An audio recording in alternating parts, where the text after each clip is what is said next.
I used to believe that love, once built on trust, could survive anything.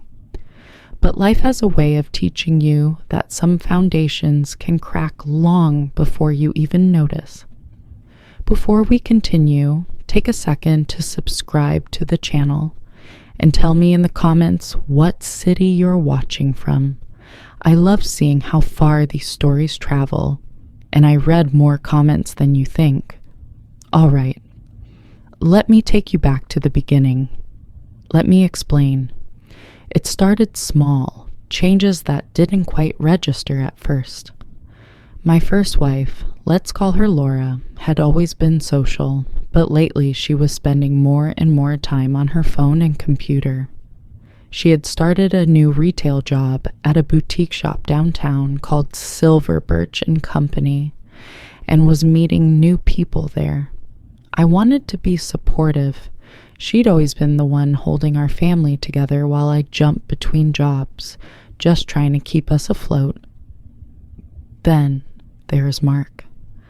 She described him as a widower, someone who had lost his wife the year before, and she said she was just trying to help him heal.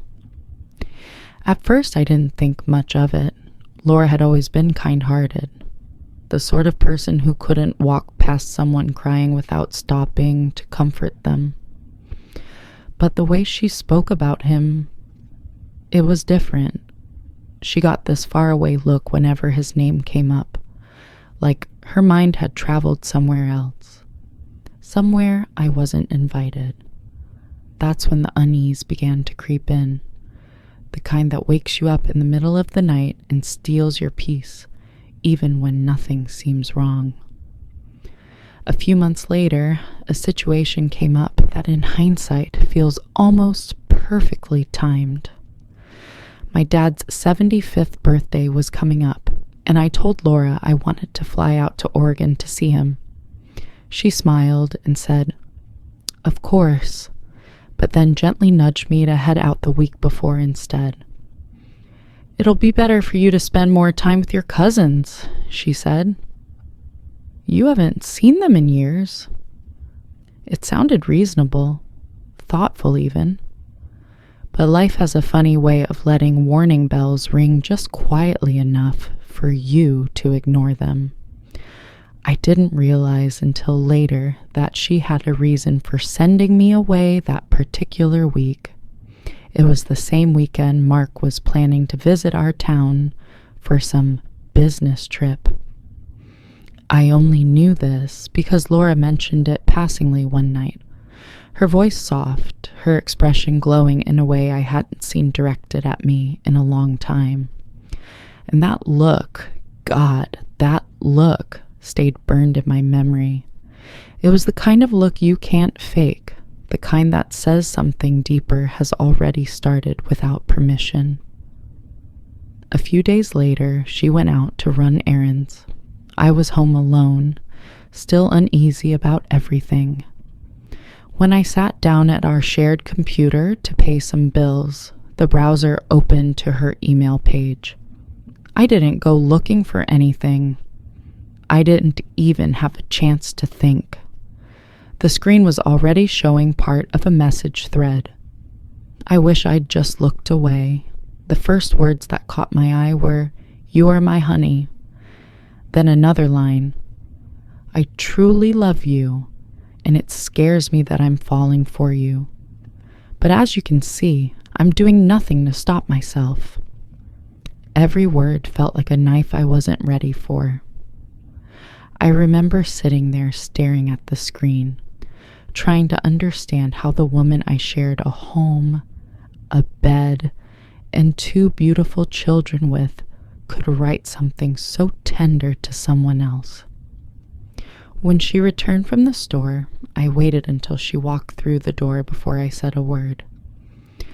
My hands were shaking, but I told her plainly what I had seen. At first, she denied it.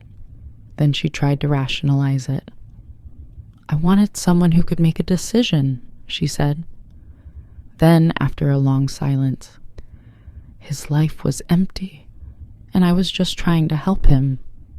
and finally, barely above a whisper, "I'm sorry." 3 sentences, 3 different stories. None of them felt true. I didn't yell. I didn't break anything. I just sat there trying to understand when we had gone from us to her and him. She cried for a while, and then we talked about the kids, about what this meant, about whether we could move past it. Against every shred of common sense I had left, I told her she could still keep the plans to see him that weekend while I was gone visiting my dad. Part of me thought that the real version of him, the man outside the computer screen, might scare off the fantasy. Maybe she'd come home disappointed, realizing that the connection wasn't what she thought it was. But I was wrong. After that trip, everything shifted. She seemed lighter when she talked about Mark and heavier whenever she looked at me. I told myself it was stress, guilt, confusion. But I knew. Deep down, I knew the truth long before the evidence surfaced again. A few months later, I saw it again, this time in our phone bill. Every day, there were 4 calls made from her phone to his, sometimes early morning, sometimes late at night. I didn't confront her right away. I just shut down emotionally, trying to survive for the sake of our 2 children. I wanted them to have some stability, to still see both parents under one roof, even if that roof was cracking above their heads. But living with the ghost of your marriage is its own kind of slow death. Eventually, she admitted that she'd spent the weekend with him again, this time out of town for what she called a retreat. I later found an email where she'd sent him her hotel information. That was it. No more excuses. No more pretending not to know. Still, I tried to hold on. Maybe out of love, maybe out of fear. Maybe because I had invested so much into us that I couldn't stand the thought of starting over.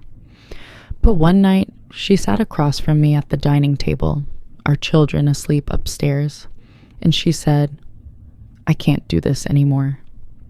I asked why. She said, "Because I see a chance for happiness, and I have to take it." That was the moment it really ended. Not the affair, not the betrayal, but the marriage itself. She moved in with Mark less than 6 months later. They eventually married, and from what I heard, they stayed together until he passed away about 10 years after that. As for me, I won't lie, those days nearly broke me. I questioned everything, my worth, my judgment, my ability to ever trust again. I spent a lot of nights staring at the ceiling, wondering if I could have done something differently, if being a better husband, more stable, more present, more confident might have saved us. But the truth is, sometimes people simply drift toward what they think will make them happy, no matter what or who they leave behind. Time has a strange way of healing. It doesn't wipe the memories clean, it just dulls the sharp edges. Years later, I met someone else. Her name is Rachel. She's patient where Laura was restless, grounded where life used to feel turbulent. With her, love isn't a guessing game. It's quiet, mutual, and steady. We built something real, something that reminds me that heartbreak doesn't have to be the end of your story. I used to resent Laura for what she did. Now I just hope she found peace, wherever life took her. Even now, there are moments when I'll see something, a song lyric, a certain kind of smile, and it all rushes back. That day at the computer, the email that shattered everything, the look in her eyes when I asked how long it had been going on. But I no longer stay stuck there, because pain is a teacher. Brutal, yes, but honest. It shows you what you value, what you need, and what you'll never settle for again. I learned that forgiveness isn't about excusing someone. It's about freeing yourself from the weight of the betrayal. And maybe that's the blessing buried inside the wreckage. If I could go back and speak to my younger self, the man pacing around the living room that day with a broken heart, I'd tell him this: you were enough. You always were. She just couldn't see it, but someday someone will, and it will make sense why it didn't work out before. And I'd tell him that healing doesn't mean forgetting. It means remembering without bitterness. Because one day, you'll wake up next to someone who chooses you every single morning, not out of obligation, but out of love. And when that day comes, all those nights you thought would break you will simply feel like steps on the path that brought you home. Heartbreak doesn't end you. It refines you. Sometimes the hardest thing in life isn't letting go of someone else. It's forgiving yourself for not seeing it sooner. But when you finally do, you realize you survived the one thing you thought would destroy you, and you're stronger, softer, and somehow more human than before.